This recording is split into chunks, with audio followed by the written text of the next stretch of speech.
Сәлем, болашақ физик, сендермен байланыста Эдусер онлайн платформасының физика пәні мұғалімі Нұрдаулет ағай.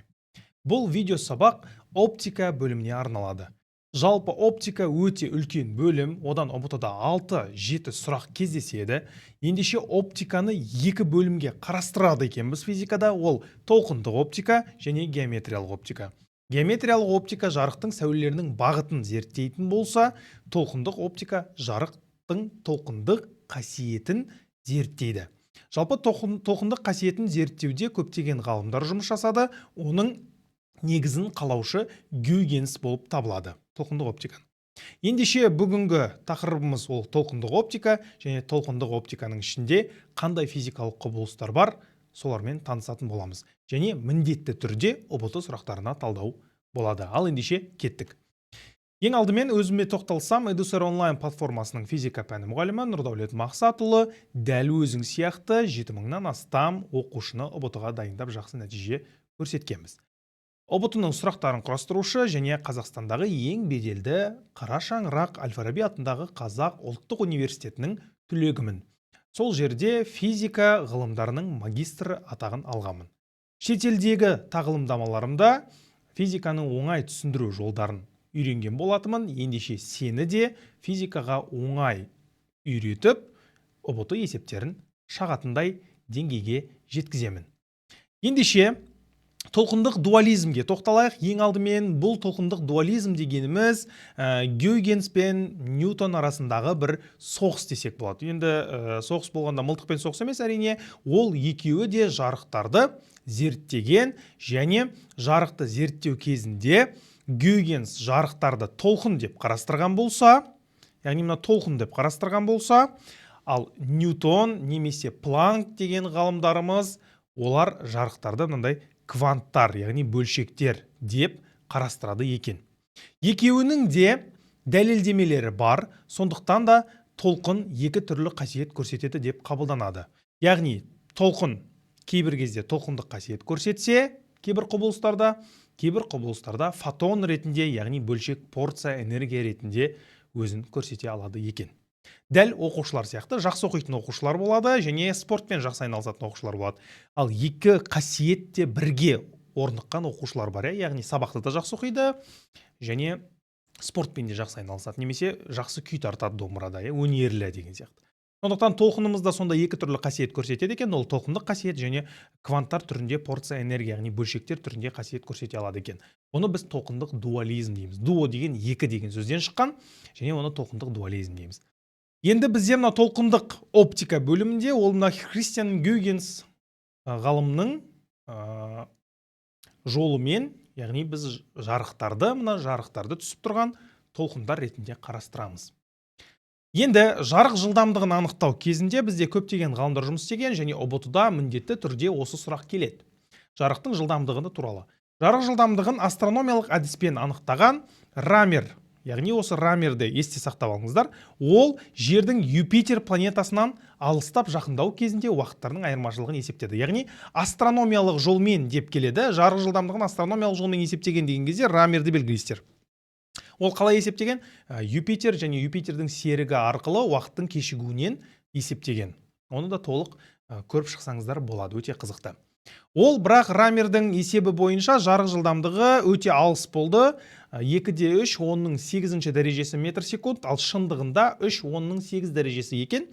Одан кейін оны зертханалық әдіс арқылы немесе ұбт-да физикалық лаборатория да жарық жылдамдығын анықтаған деп келеді. Яғни физикалық лаборатория деген кезде, физ дегенмен болады да, және оның аты Физо. Яғни Физо деген ғалымымыз, француз физигі, 1849 жылы жарық жылдамдығына өте жақын есептеулер алып, оны 3 10-8 дәрежесі деп анықтаған екен. Жалпы бұл жарық жылдамдығын анықтауда көптеген ғалымдар жұмыс жасаған, міндетті түрде ізденіп көрсеңдер болады. Қалай анықтады, Юпитерді қалай зерттеді мына Рамер ғалымымыз, сол сияқты ақпараттарды іздеп көрсең өте қызықты. Жақсы. Енді ақ жарық негізгі алғашқы түстерден тұрады. Жалпы ақ жарық дегеніміз не деп түсінбей жатады оқушылар. Ақ жарық кәдімгі күннен келетін сәуле. Күн сәулесін біз ақ жарық деп айтамыз. Ол ақ жарықтың ішінде табиғаттағы барлық түстер бар. Олардың алғашқы түстер деп келетіні бар. ұбт-да алғашқы түстерді белгілеңіз деген. Алғашқы түстер үшеу: қызыл, жасыл, көк. Ағылшынша red, green және blue. Бұны біз RGB дейміз. Осылай есте сақтап қалсаңыздар болады. RGB. Жалпы Photoshop қолданған кезде, телефонда суретті өзгерту, монтаждау кезінде, фильтрлеу кезінде осы RGB фильтрлар арқылы реттейміз. RGB деген, яғни алғашқы түстер, негізгі түстер деп айтсақ болады. Осы түстердің қосындысынан біз қалған түстерді ала береміз. Жалпы ақ жарықты 7 түрлі цветке бөліп алуға болады, 7 түрлі түске. Ол әрине кемпірқосақтағы 7 түрлі түсті айтып жатырмын. Қосымша түстер қандай деп келеді? ұбт-да теориялық сұрақ. Ол сары мен көк қосымша түс, көгілдір мен қызыл және күлгін мен жасыл. Міне осыларды біз қосымша түстер деп айтамыз. Және ұбт-да бір керемет сұрақ бар. Алғашқы түстердің қосындысы қандай түсті береді деген. Мынау қызыл, жасыл, көк түсті бірге араластырып жіберетін болсақ, бірдей мөлшерде ол ақ түсті береді екен. Яғни ақ түс сосын негізгі 3 түстен тұрады екен. Қызыл, жасыл, көк. Жақсы. Енді әрмен қарай жалғастырамыз. Сіздер үшін бір керемет жаңалықпен бөлісе кетейін. Небәрі айына 45.990 теңгеге Eduser онлайн платформасында бір айлық ұбт-ға 5 пәннен дайындықты сатып алуға болады. Және де мына VIS пакет, Elite, Smart, Prime пакеттері арқылы алып, ұбт-ға толық дайындықты жүргізу мүмкіндігің бар. Қазір бізде керемет акция болып жатыр, яғни жеңілдіктер болып жатыр. Алдағы ұбт-ға дайындалам дейтін оқушыларға керемет мүмкіндік. Толық ақпаратты WhatsApp номерден біле аласыздар, немесе видеоның астына сілтеме қалдырамыз, сол сілтемеден анықтама алуға болады. Енді толқындық оптика, құрметті оқушылар, жалпы жарықтың, кез келген жарықтың, немесе электромагниттік толқынның толқындық қасиетін дәлелдейтін 4 физикалық құбылыс бар. Толқындық қасиетін дәлелдей алатын. Ол интерференция бірінші, екінші дисперсия, үшінші дифракция, төртінші поляризация. Осы 4 құбылыс Гюйгенс принципіне негізделген толқындық қасиет көрсетуді дәлелдеп береді. Осының ішінде біз жеке-жеке тоқталмаймыз, тек қана мен қазір интерференцияға тоқталам. Қалған дисперсия, дифракция, поляризация керек болса, төменге дисперсия, дифракция, поляризация деп комментарий қалдыр. Мен саған ол видеоларға да доступ тегін ашып беремін. Ендеше интерференция. Интерференция дегеніміз не? Осыған тоқталайық. Жалпы жарық интерференциясы ол екі немесе бірнеше когерентті толқындардың қабаттасу кезінде бір-бірін күшейтуі немесе әлсірету құбылысын айтамыз. Мысалға мына суретте Юнг тәжірибесі тұр. Яғни Юнг тәжірибесінен жарық шығады міне лампадан. Қазір мен қызыл түске ауыстырайын. Яғни мына жерден жарық шығады, ол бірінші саңылаудан өтеді. Саңылаудан өткеннен кейін жарығымыз екі саңылауға бөлінеді. Екі саңылаудан шыққан жарық бір-біріне қабаттасып, бір-бірін күшейтетін, мына нүктелерді көріп отырсыздар ғой, қатты жарық болып тұрған, осындай қатты жарық қылып жіберетін нүктелер бар, яғни олар бір-бірін күшейткен нүктелер, және сәйкесінше мына жерде тағы да көрінбей қалған қара жолақтар бар. Оны экраннан да көре аламыз. Мына қара жолақтар свет түспей қалған жер, олар бір-бірін әлсіретіп жіберген жер. Яғни бұл жерде екі когерентті толқынның, мына екі когерентті толқын деген, яғни мына екі саңылаудан шыққан толқын бір-бірін күшейтіп немесе бір-бірін әлсіретуін біз интерференция құбылысы деп айтамыз. Оны Юнг тәжірибесінен көре аламыз. Енді бізде когерентті деген сөзге өте қатты мән беру керек. Мына жерде когерентті жарық болу керек дейді. Когерентті болудың екі шарты бар. Оны ұбт-да міндетті түрде сұрайды, когерентті толқынның шарттары деп. Бірінші шарты, толқын ұзындықтары немесе жиіліктері бірдей болу керек. Бірдей. Яғни, ол бірдей болуы үшін бір жарық көзін екі саңылаудан өткіземіз. Сол кезде ол екі толқын бір-біріне когерентті болады. Толқын ұзындықтары да жиіліктері де бірдей болады. Себебі оның бастапқы источнигі, яғни бастапқы шығу нүктесі біреу. Сондықтан олар когерентті бола алады, екіге бөлгеннен кейін. Екінші шарты бар, ол фазалар айырымы тұрақты. Фазалар айырымы деген дельта фи константы болу керек. Бірдей болу керек емес фазалар айырымы, тұрақты болу керек, яғни өзгеріссіз қалу керек. Осы екі шарт орындалған кезде когерентті толқын деп аталады, және когерентті толқындар міндетті түрде бір-бірін күшейтеді, әлсіретеді. Ал егер олар когерентті болмаса, олар бір-бірін күшейте де алмайды, әлсірете де алмайды. Ол геометриялық оптика заңында бір-бірін тәуелсіздік заңы деген бар, екі жарық бір-біріне әсер ете алмайды деген. Ал екі жарық бір-біріне қай кезде әсер ете алады? Олар когерентті болған кезде ғана бір-бірін күшейтіп әсер алады екен. Осыны міндетті түрде есіңде сақтап ал. Әрмен қарай, енді бізде күшейтетін болса, ол максимум шарты деп аталады, ал әлсірететін болса, екі жарық, ол минимум шарты деп аталады. Интерференцияның екі шарты. Енді максимум шарты толқындар бір-бірін күшейтеді деп айттық. Қарасаңыздар, міне екі саңылаудан өткен толқын, міне бірінші саңылау, екінші саңылаудан өткен толқын, мына экранның дәл ортасында m тең 0 деген ретпен ол орталық максимум деп аталады. Келесі жарық m тең 1, келесі жарық m2, ал төменге қарай -1, -2 деп осылай реті кете береді. Бұл ретін негізі m деп белгіленіп тұр ағылшын кітаптарында, ал жалпы ұбт-да бізде ол k деп белгіленеді. Бұл максимумдар реті деп аталады. Ал максимумдар саны деген n деген әріппен белгіленеді. n тең 2k плюс 1 деген формула бар. Бұл максимумдар санын анықтайтын формула.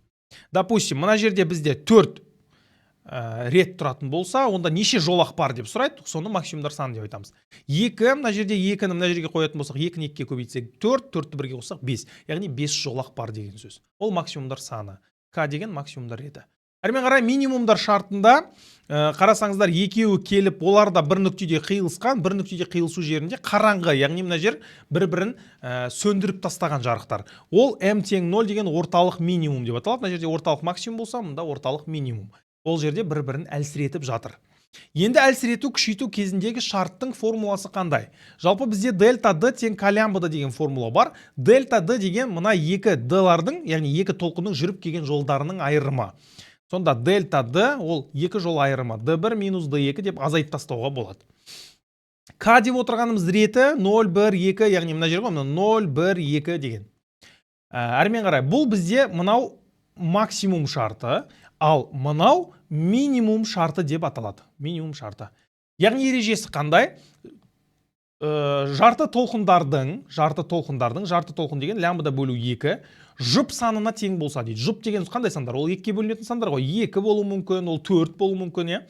Яғни 2 мен 2 қысқаратта лямбда шығады, ал 4-ге көбейтетін болсақ 2 лямбда шығады.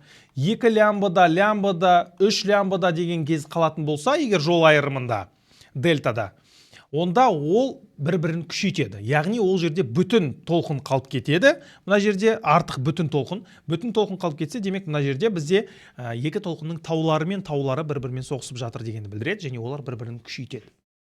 Ал егерде минимум шарты болса, жарты толқындардың тақ санына тең болса деп келеді. Мынау жарты толқындардың жұп саны, жазып қоям, жарты толқындардың жұп саны, ал мынау жарты толқындардың тақ саны.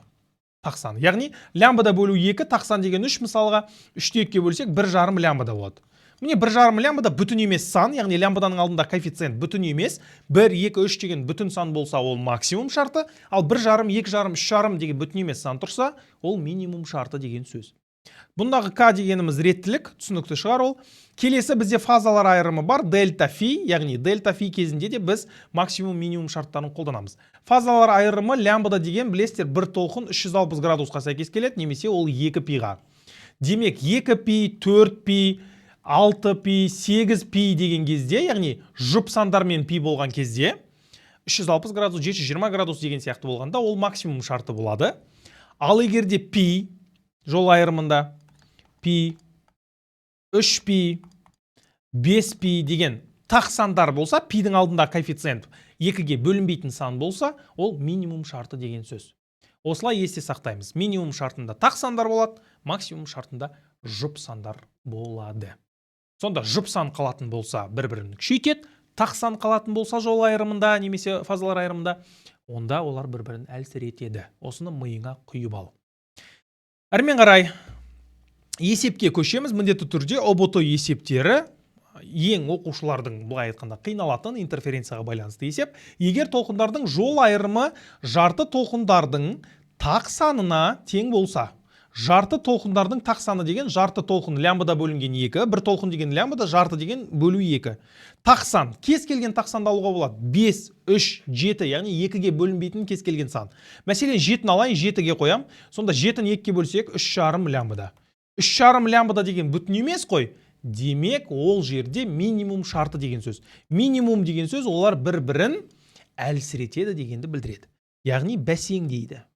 Егер толқындардың жол айырымы жарты толқындардың тақ санына тең болса, олар бір-бірін бәсеңдетеді.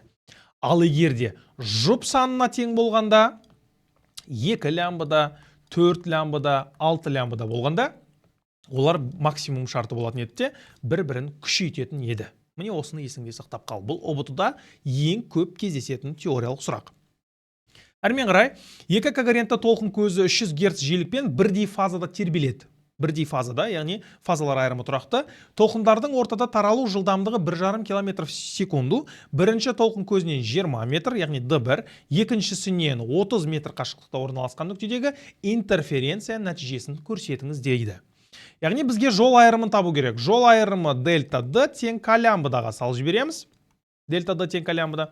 Енді осы жерде бізде лямбда толқын ұзындығы жоқ, бірақ десек те жиілік бар және жылдамдық бар. Біз толқын ұзындықты анықтай аламыз жылдамдық бөлінген жиілік формуласымен. Бізде жылдамдығымыз 1500, километрді метрге айналдырсақ 1500 болады, ал жиілігіміз 300. Нөлдерді қысқартам, 15-ті 3-ке бөлсем, әрине 5 қалады.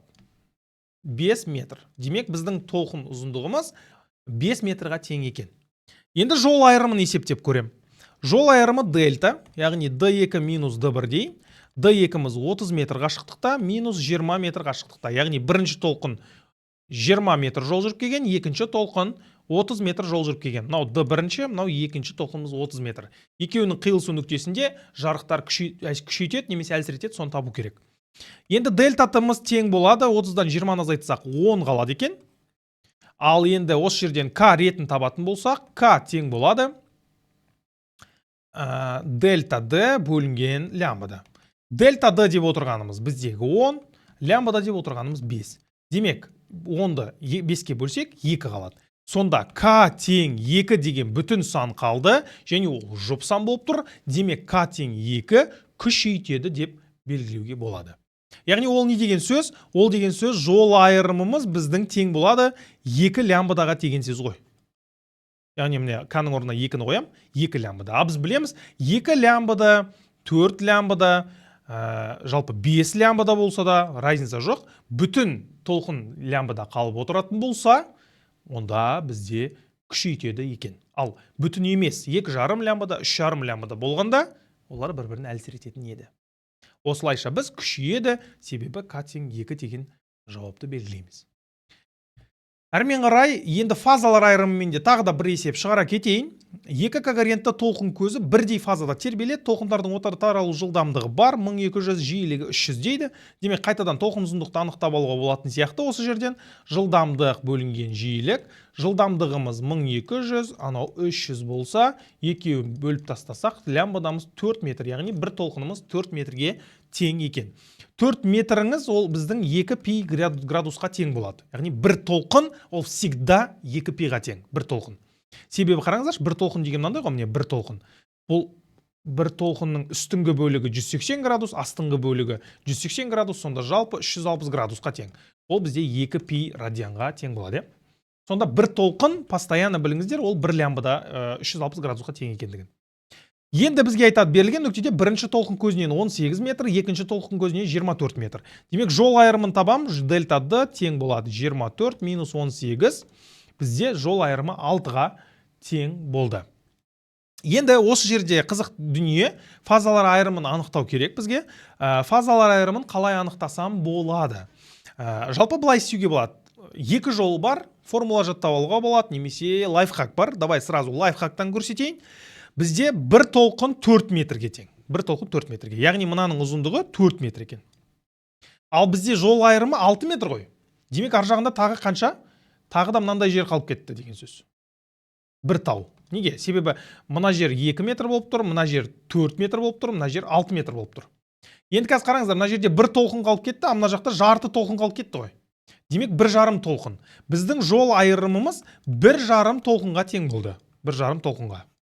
Немесе оны қалай табуға болады десеңіздер, просто дельта D тең К лямбда деген табатын болсаң, осы жерден К-ны табу кезінде дельтамыз бізде 6, лямбдамыз 4-ке тең, және ол сәйкесінше 1,5-ға тең болды К-мыз. 1,5-ға тең болса, мына жерге қоятын болсақ, дельта D тең ол 1,5 лямбда. Ал лямбда деген қанша градусқа тең деп айттым? Лямбда деген 2 пиға тең деп айттым. Болды. Ендеше фазалар айырымын табу кезінде 1,5 көбейту всегда лямбданың орнына 2 пиді қоя беріңдер. Всегда лямбданың орнына 2 пиді қоя беріңдер. Себебі 1 лямбда ол 360 градусқа тең. Көбейтетін болсақ, ол әрине 3 пи болады. 3 пи. Болды. Бізде пидің алдындағы сан қандай сан? Тақ сан ғой. Тақ сан. Тақ болғаны үшін ол минимум шарты болады. Жұп болғанда ол максимум шарты болады. Минимум деген сөз ол әлсіретеді, яғни интерференциялық минимум. Демек 3π деген жауапты белгілейміз, және ол минимум болу керек. Жауабы Б жауабы. Көрдіңіздер ме? Осылайша біз формуласыз, яғни мына фазалар айырымының негізгі өзінің формуласы бар, дельта фи тең 2π дельта бөлінген лямбда деген нақты формуласы бар.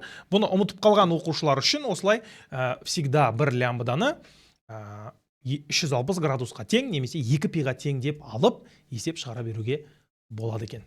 Осындай керемет лайфхактар бар. Осы сияқты лайфхактармен Edusser онлайнда менімен бірге физикадан жақсы нәтижеге жетем дейтін оқушылар болса, бізде тағы да керемет ұсыныс бар. Яғни 45.990 теңгеге сіз толық 1 айлық 5 пәннен ұбт курсын ала аласыз. Және мынандай 4 түрлі пакет бар. Ол пакеттер туралы немесе апгрейд деген пакет бар. Жалғыз физиканы алып оқимын десеңіз болады. Жалпы толық ақпаратты мына WhatsApp номер арқылы немесе видео сабақтың астына сен үшін сілтеме қалдырамын. Сілтеме арқылы толық ақпаратты біле аласың. Ендеше ұбт-ға дайындық курсында сені асыға күтетін боламын. Сәттілік.